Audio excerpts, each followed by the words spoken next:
Nós estamos aqui com o Dr. Domingos, que é mestre em saúde pública e é coordenador do programa de residência de medicina de família e comunidade. Muito obrigada por ter vindo, Dr. Domingos. Eu gostaria de saber, doutor Domingos, como é o trabalho que o senhor desenvolve no programa de residência de medicina de família e comunidade?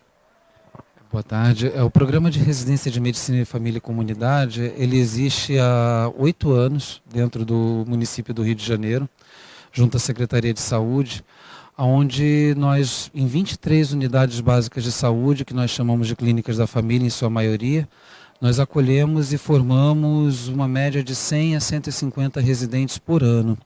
Então, com isso, o programa, ao longo desses 8 anos, ele já formou em torno de 750 médicos de família, capacitados a atender o sujeito nas suas mais diversas complexidades, abordando de maneira integral frente aos seus problemas de saúde, desde o nascimento, aliás, desde o pré-natal, passando por seu nascimento, crescimento, desenvolvimento, até mesmo na sua idade mais senil, na velhice, atravessando todos os ciclos de vida que esse sujeito vai enfrentar, né? Saída do lar, constituição de uma nova família, formação de uma família com filhos pequenos, o crescimento desses filhos, até ele chegar mesmo na idade adulta, quando ele se torna, acaba perdendo um dos companheiros, né? O companheiro ou companheira, e entendendo que cada ciclo de vida tem uma importância fundamental no seu papel, tanto de crescimento quanto de adoecimento e conquista do seu espaço de saúde. Então é um programa que capacita médicos a cuidar de gente, fundamentalmente, serem especialistas em pessoas. Muito interessante. E qual é a importância, doutor, do médico de família na detecção dos sinais precoces do autismo? Exatamente por essa especificidade do médico de família poder estar acompanhando esses processos de desenvolvimento, é importante e fundamental que seja ele o profissional que trave contato com essa criança desde o primeiro momento. Porque uma vez que ele tem esse acompanhamento longitudinal, ele não vai ver essa criança uma ou duas vezes, ele vai ver ao longo de toda a vida dela. E mais do que ver ao longo de toda a sua vida, percebendo os marcos do desenvolvimento, do crescimento que eventualmente possam estar atrasados, ele vai estar acompanhando essa criança num contexto familiar que lhe é próprio, que vai permitir esse ou aquele desenvolvimento de uma maneira mais peculiar, ao mesmo tempo, mais adiante, perceber essa criança num ambiente escolar que também vai lhe ser próprio, dentro de um bairro que lhe é próprio, ou seja, não somente perceber o indivíduo com as suas especificidades e eventuais limitações, mas sobretudo com suas potencialidades inseridas dentro de um contexto social mais amplo, né, que inclui a família, que inclui a comunidade onde ela se insere, e a partir daí podendo desenvolver e traçar projetos terapêuticos singulares que sejam capazes de e não só identificar quando algo vai errado, como também indicar quais seriam os melhores tratamentos, quais seriam os melhores caminhos, os itinerários terapêuticos que essa criança vai poder percorrer ao longo da rede para que ela possa se desenvolver na sua potencialidade plena. E de que forma o médico de família pode colaborar para a inclusão das pessoas com autismo? Dentro dessa perspectiva de trabalho que o médico de família tem com essa criança, não somente o tratamento individual à base de terapias ou mesmo acompanhamento com equipes multidisciplinares, medicamentos que muitas das vezes nem são o principal foco do tratamento, mas sobretudo de buscar estabelecer contato, não somente com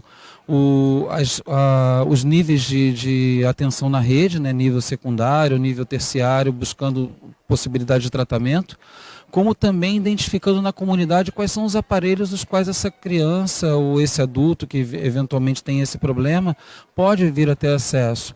Então, desde as questões ligadas aos benefícios sociais, passando pela inclusão nas escolas da região e nos diversos aparelhos sociais, até mesmo na sugestão de outros tipos de desenvolvimento, né, como atividades lúdicas, dança, atividades que a comunidade eventualmente tem a vocação de estar fazendo, o médico de família ele pode ser esse interlocutor que facilite essa ligação a partir de um projeto terapêutico singular que seja consistente.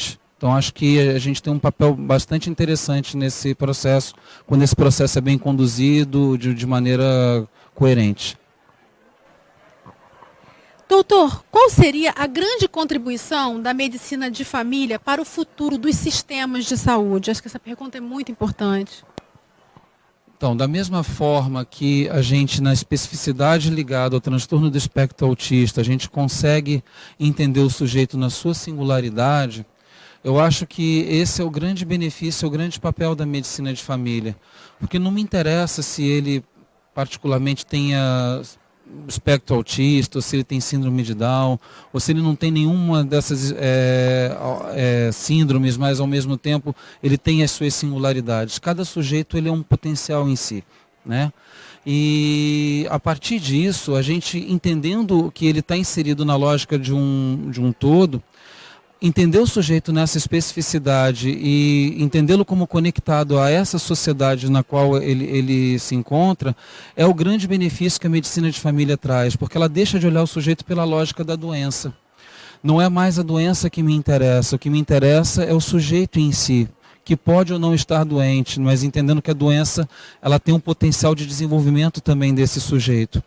Então, olhando dessa forma, a gente deixa de fragmentar, não fica mais aquele sujeito que vai procurar para cada pedaço do seu corpo um especialista diferente. Ele vai encontrar no médico de família aquele que vai conseguir olhá-lo e percebendo seus processos, vai fazer com que ele direcionar ou orientar numa parceria conjunta a montagem de um projeto terapêutico que de fato conduza pelos caminhos que ele queira assumir.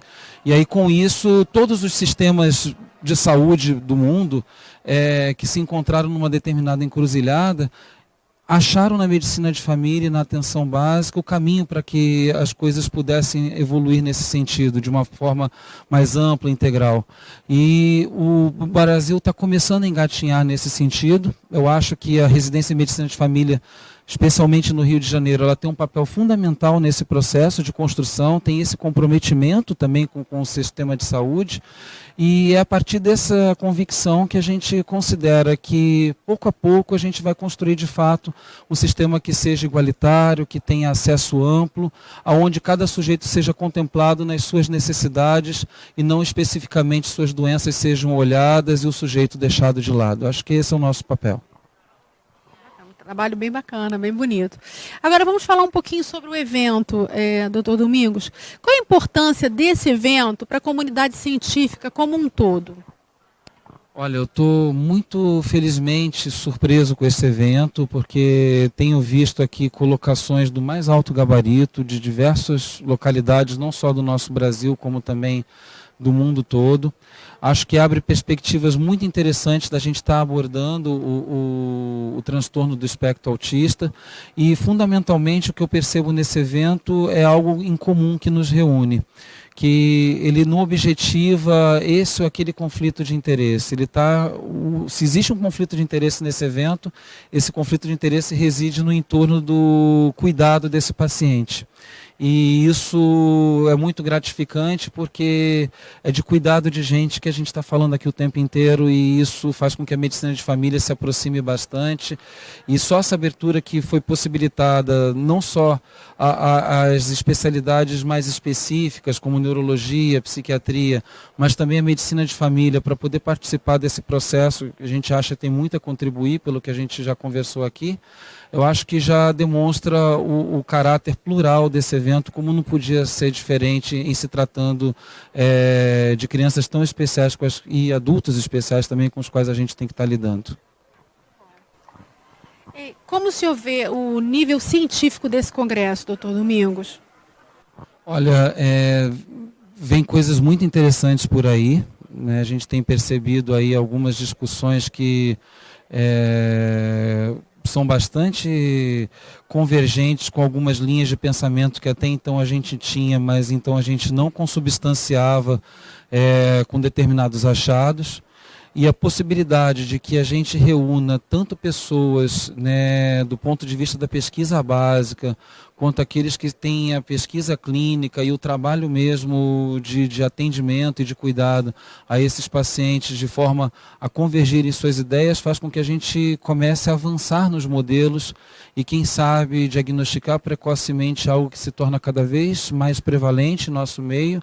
E mais do que diagnosticar, buscar entender e compreender as especificidades desses sujeitos, né, no sentido de fazê-los desenvolver suas potencialidades de forma cada vez mais plena, de cada vez mais pujante.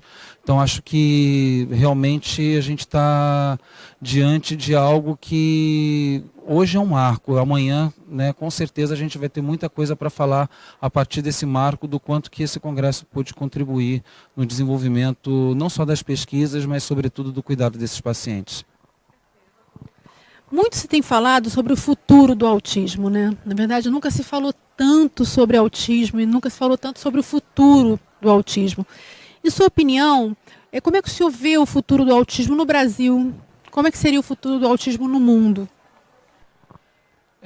Eu acho que, dentro disso que eu já tinha colocado anteriormente, a gente levar em conta que dentro do desenvolvimento dos trabalhos de pesquisa que a gente tem acompanhado, e o Congresso trouxe isso de uma forma muito clara, muito cristalina, eu acho que o futuro é no sentido exatamente da gente começar, não só precocemente a gente estabelecer esses diagnósticos, né, como aprimorar esse cuidado e romper com determinados paradigmas. A gente ainda dentro da medicina, fundamentalmente, acho que outras ciências estão mais avançadas, mas a medicina, sobretudo, a gente avança muito em tecnologia, mas a compreensão da ciência, talvez a gente ainda tenha muitas coisas medievais ainda dentro do nosso esfera de aprendizado. Eu fico muito à vontade para dizer isso como médico. Mas acho que a gente cada vez mais começa a romper paradigmas e entender que na era da informação a gente tem que olhar para outras coisas que não sejam exclusivamente a célula, o átomo, ou essa ou aquela molécula, né? Mas sobretudo encontrar nesses achados aquilo que corrobora algo que muitas das vezes a gente já desenvolvia na prática, né? Tanto na psicologia, quanto na educação, quanto em outras áreas do aprendizado, e que a gente simplesmente não tinha evidência. E essas evidências agora elas começam a aparecer. Basta ter olhos de ver, né? E é isso que a gente está buscando desenvolver aqui. Fico muito feliz. Acho que não espero uma coisa no curto prazo, mas com certeza nos próximos 10 anos muita novidade e muito avanço a gente vai ter, né, nessa observação. E espero que a medicina acompanhe isso, sem sombra de dúvida. Assim esperamos. Muito obrigada uma vez mais, doutor Domingos.